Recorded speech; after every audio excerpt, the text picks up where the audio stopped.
आज मु आपको स्वामी विवेकानंद जीवन तीनोटी कहानी विषय कहबी। प्रत्येक कहानी अनेक शिक्षा देव, जो शिक्षा आग को आपण जीवन गतिपथर मार्गदर्शिका हेब। तेणु आपण गोटे भी कहानी मिस करंतुनी। आसंतु आरंभ करबा कहानी। थरे स्वामी विवेकानंद नदीर एक पार्श्वर छिड़ा होइथिले। से समय जड़े साधु सेठाकु आसी पचारिले, कौन आपण स्वामी विवेकानंद? विवेकानंद कहिले, हाँ मु ही स्वामी विवेकानंद। पुनर्बार साधु प्रश्न कले, आपण एठारे कौन करुछन्ते? विवेकानंद कहिले, मु डंगा को अपेक्षा करछे, काहेकि ना मु नदी पार हेबी। यापर साधु संदेह रे पचारले, कौन तमे सतरे स्वामी विवेकानंद? विवेकानंद पुणी कहिले, हाँ मु ही स्वामी विवेकानंद अटे। यापर साधु जनक कहिले, तमर दुनिया रे एते ना अछि, एते लोक तुमको चिन्हिछन्ते, जानिछन्ते, तुमर आदर करछन्ते, हेले तमे गोटे सामान्य नदी पार हेई पारुन? एमिति कही साधु जनक पानी उपरे चालिकी नदी पार हेले और पुणी पानी उपरे चालिकी स्वामी विवेकानंदଙ୍କ पाखକୁ आसले। कहले, देख मो पाखरे एते ज्ञान अछि, हेले मते केही जानि नाहंती। मु एते ज्ञानी होइकि भी लोक माने मते चिन्हि नाहंती, हेले तम पाखरे तो एमिति किछि भी ज्ञान नाही, तथापि लोक तुमको एते मानुछन्ती। विवेकानंद हसिकी साधु को कहले, आपण को यह विद्या शिक्षा करने को केते समय लगी? साधु कहले, 15 वर्ष। यापर विवेकानंद कहले, साधु महाराज आपण मो सहित चलतु। यही समय रे डंगा आसला।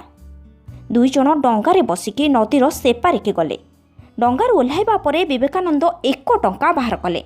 साधुकर और स्वामीजींकर 50 पैसा डंगा भड़ा नाउरी को देले।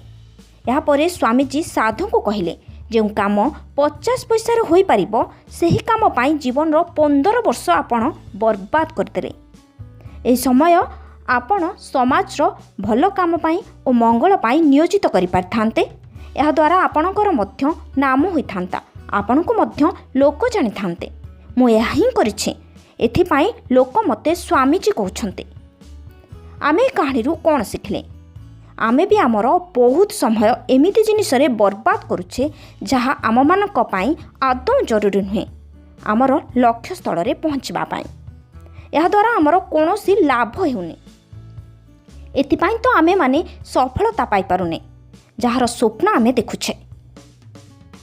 विवेकानंद कहउथिले, निज जीवन रो एक सठिक लक्ष्य निर्धारित करी पूरा शरीर को से लक्ष्य रे भरि दियो और अन्य समस्त विचार को निज जीवन रु बाहर करी फिंगी दियो।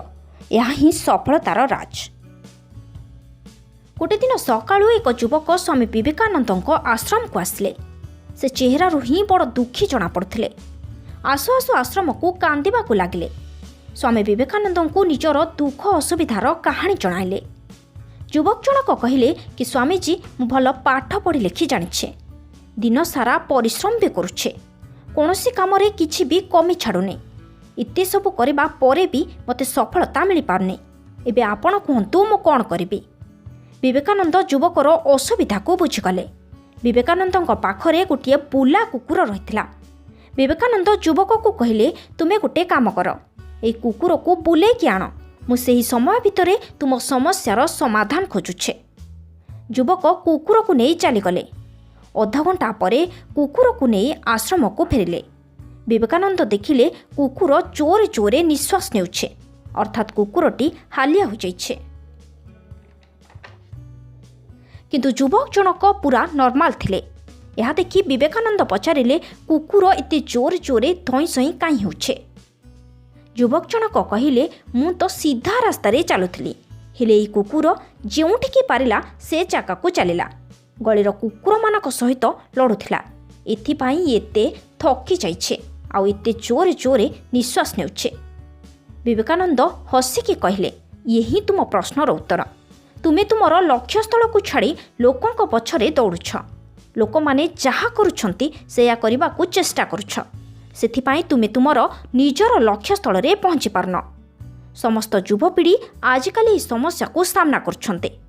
आमे लोकंक पछरे दौड़ुछे, सेमानकु पिछा करुछे। जनकर सफलता देखिकी आमे भी सेया करबा को लागुछे। सत तो एया कि आमे एठारे भी अटकुने।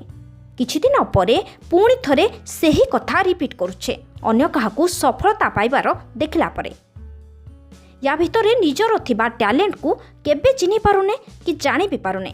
एथिपाई तो आमे आमर लक्ष्य स्थल रे केबे भी पहुँची पारुने।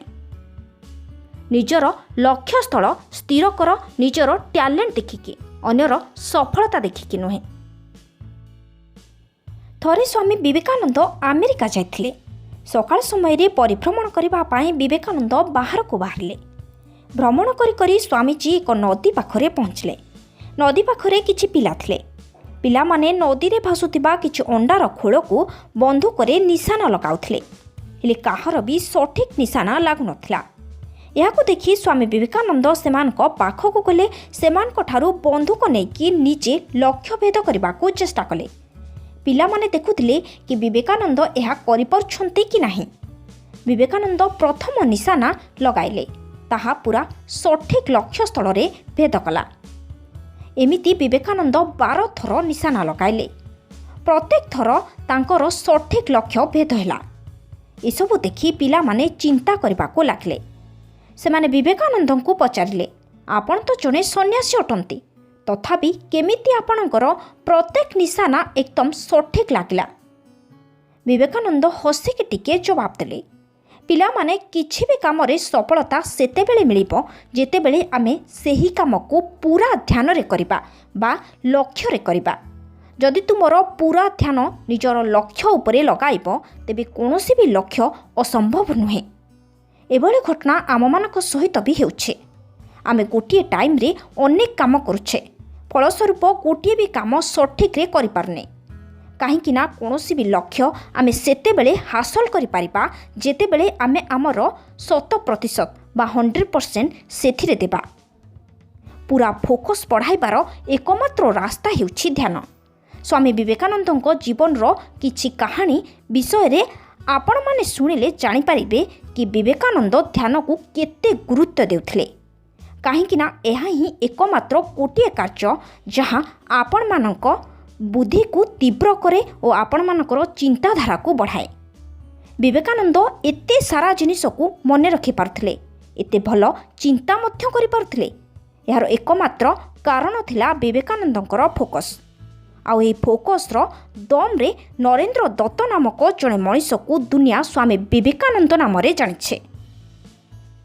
जदि आपण मानकु मोर ए वीडियो भल लागि थाए तेबे मोर चैनल को लाइक शेयर एवं सब्सक्राइब करने को जमा भी भूलिबेनी। एभली वीडियो देखिबा पाई मो सह जोड़ी होई रुहंतु। मु आपण मानकर रश्मि, दिल से आपण मानकु मो आभारी।